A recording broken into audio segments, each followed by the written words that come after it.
Sensor ബോർഡിന്റെ proposal പ്രകാരം ജാനകി എന്ന് പറയുന്ന ടൈറ്റിലിന്റെ കൂടെ ജാനകിയുടെ മുഴുവൻ പേരായിട്ടുള്ള ജാനകി വിദ്യാധരനോ അല്ലെങ്കിൽ അതിന്റെ ഇനീഷ്യലോ ജാനകി വിയോ അവിടെ വരുത്തണം.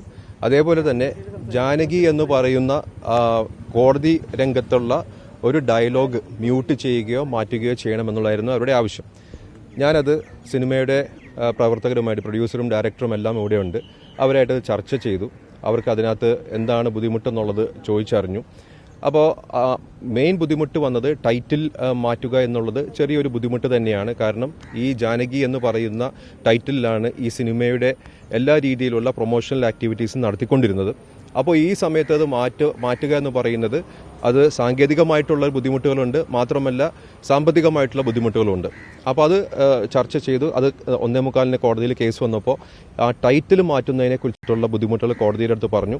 അപ്പോൾ CBFCയുടെ അഭിഭാഷകൻ പറഞ്ഞതെന്ന് പറഞ്ഞു കഴിഞ്ഞാൽ ടൈറ്റിലിൽ ഒരു ചെറിയ ഒരു ഇനിഷ്യൽ മാത്രമേ ആവശ്യപ്പെട്ടിട്ടുള്ളൂ, അല്ലെങ്കിൽ ഏകദേശം 96 കട്ടുകളാണ് ആവശ്യപ്പെട്ടിരുന്നത്. അതിൽ നിന്ന് ഞങ്ങൾ മാറിയിട്ട് 2 ചേഞ്ചുകൾ മാത്രമാണ് ഇപ്പോൾ ആവശ്യപ്പെട്ടത് എന്ന് പറഞ്ഞപ്പോൾ രണ്ടാമത് ഞങ്ങൾ ഒന്നും കൂടി ഇരുന്നപ്പോൾ അവർക്ക് അത് മാറ്റുന്നത് ബുദ്ധിമുട്ടാണെങ്കിൽ പോലും മാറ്റാൻ സമ്മതിക്കണം. കാരണം ഞങ്ങൾ സിനിമ ഇവരെന്ന് പറയുന്നത് ഇതിന്റെ പ്രൊഡ്യൂസേഴ്സ് എന്നൊക്കെ പറയുന്നത് കമേഴ്ഷ്യലായിട്ട് ചിന്തിക്കേണ്ട ആൾക്കാരും കൂടിയാണ്. കാരണം ഈ സിനിമ ഇപ്പോൾ റിലീസ് വൈകുന്നോറും അവർക്ക് സാമ്പത്തികമായിട്ടുള്ള നഷ്ടങ്ങൾ എന്ന് പറഞ്ഞാൽ ഭീമമായിട്ടുള്ള നഷ്ടങ്ങളാണ്.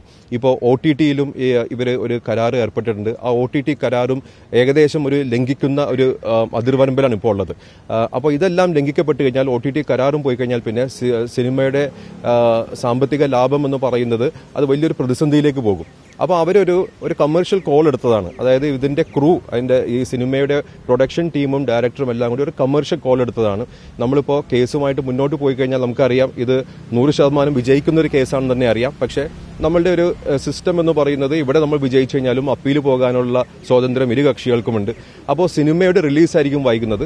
അപ്പോൾ ഒരു കമേഴ്ഷ്യലായിട്ടൊരു കോൾ എടുത്തതിന്റെ അടിസ്ഥാനത്തിലാണ് ഇന്ന് നമ്മൾ ഈ ഒരു രീതിയിലുള്ള തീരുമാനമെടുത്തിട്ട് അതായത് അടുത്ത ബുധനാഴ്ചക്കുള്ളിൽ തന്നെ സർട്ടിഫിക്കറ്റ് കിട്ടുമെന്നുള്ള രീതിയിലേക്കുള്ള ഒരു തീരുമാനത്തിലേക്ക് നമുക്ക് കോടതിയെയും അതേപോലെ തന്നെ CBFC എത്തിക്കാൻ പറ്റിയത്. ഇതിപ്പോ ഈ എന്നത്തേക്ക് കൊടുക്കാൻ പറ്റും ഇനിയിപ്പോ സിനിമ? ഞങ്ങൾ എത്രയും പെട്ടെന്ന്, അതായത് 24 മണിക്കൂറിനകം തന്നെ ഈ സിനിമ രണ്ടാമത് CBFCക്ക് സബ്മിറ്റ് ചെയ്യാനാണ് ഞങ്ങളുടെ ശ്രമം. അതിന് പറ്റുമെന്നുള്ളതാണ് പ്രൊഡ്യൂസറും ഡയറക്ടറും എൻ്റെ അടുത്ത് പറയുന്നത്. നമ്മൾ കൊടുത്തതിന് ശേഷം 3 ദിവസത്തിനകം തന്നെ സർട്ടിഫിക്കറ്റ് തരണമെന്നാണ് കോടതിയുടെ ഉത്തരവ്. അപ്പോൾ നാളെ, അതായത് 24 മണിക്കൂറിനകം നമ്മൾ കൊടുക്കുകയാണെങ്കിൽ അടുത്ത ചൊവ്വാഴ്ചയോട് കൂടിയിട്ട് നമുക്ക് സർട്ടിഫിക്കറ്റ് തരണം എന്നുള്ളതാണ് കോടതിയുടെ നിർദ്ദേശം. കോടതി കേസ് ബുധനാഴ്ച വെച്ചിട്ടുണ്ട്. അപ്പോൾ അങ്ങനെ സർട്ടിഫിക്കറ്റ് നമുക്ക് ചൊവ്വാഴ്ച കിട്ടുകയാണെങ്കിൽ നമ്മുടെ ടീം പറയുന്നതനുസരിച്ചിട്ട് ഒരു പക്ഷേ വെള്ളിയാഴ്ചക്കൊക്കെ നമുക്ക് റിലീസ് ചെയ്യാൻ പറ്റുമെന്നാണ് പറയുന്നത്. അതെ, OTTയുടെ പ്രശ്നം, കാരണം വെച്ചാൽ OTTയുടെ പ്രശ്നം വരുന്നതെന്ന് പറഞ്ഞാൽ ഓണം സംബന്ധിച്ചുള്ള ഒരുപാട് റിലീസുകൾ വരുന്നുണ്ട്.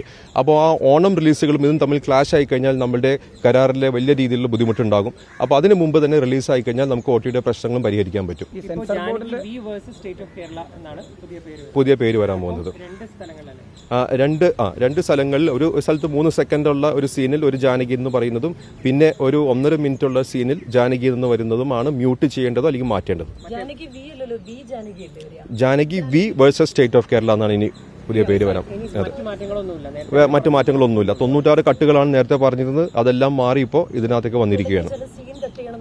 അതെ, അതെല്ലാം വന്നിരുന്നു. ഇപ്പോൾ അതെല്ലാം മാറി ഇപ്പോൾ ഇതിനകത്തേക്ക് വന്നിരിക്കണം അന്തിമമായിട്ട്. സെൻസർ ബോർഡ് മുന്നോട്ട് വെച്ചിട്ടുള്ള വാദങ്ങൾ, ഇപ്പോൾ അവർ കൊടുത്ത അഫിഡവിറ്റിൽ ഒരു പരിഹാസ്യമായിട്ടുള്ള വാദങ്ങളല്ല അവർ മുന്നോട്ട് വെച്ചത്. തീർച്ചയായിട്ടും പരിഹാസ്യമായിട്ടുള്ള വാദങ്ങളാണ്. പക്ഷേ നമ്മളിപ്പോൾ മെറിറ്റിലേക്ക് കടക്കുകയായിരുന്നു. ഒരുപാട് കാര്യങ്ങൾ എനിക്ക് പറയാനുണ്ടായിരുന്നു.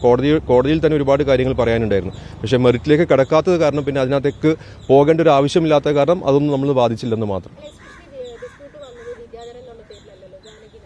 അതെ, ഈ കേസിൽ നിന്ന് ഊരാൻ വേണ്ടിയിട്ട് പല രീതിയിലുള്ള മാർഗങ്ങളും ഇരു കക്ഷികളും എടുക്കും. കാരണം ഇത് എങ്ങനെയും ഇത് റിലീസാക്കണം എന്നാണ് ഞങ്ങളുടെ ആഗ്രഹം. അവർക്കും ബോധ്യപ്പെട്ടിട്ടുണ്ടാകും ഈ പറയുന്ന 96 കട്ടുകൾ എന്നൊക്കെ പറയുന്നത് ശരിക്കും പറഞ്ഞാൽ ചെയ്യാൻ പാടില്ലാത്തതായിരുന്നു. ചിലപ്പോൾ CBFCക്ക് ബോധ്യപ്പെട്ടിട്ടുണ്ടാകും. അതാണ് CBFCയുടെ വക്കീലെന്ന് കോടതിയിൽ പറഞ്ഞത്.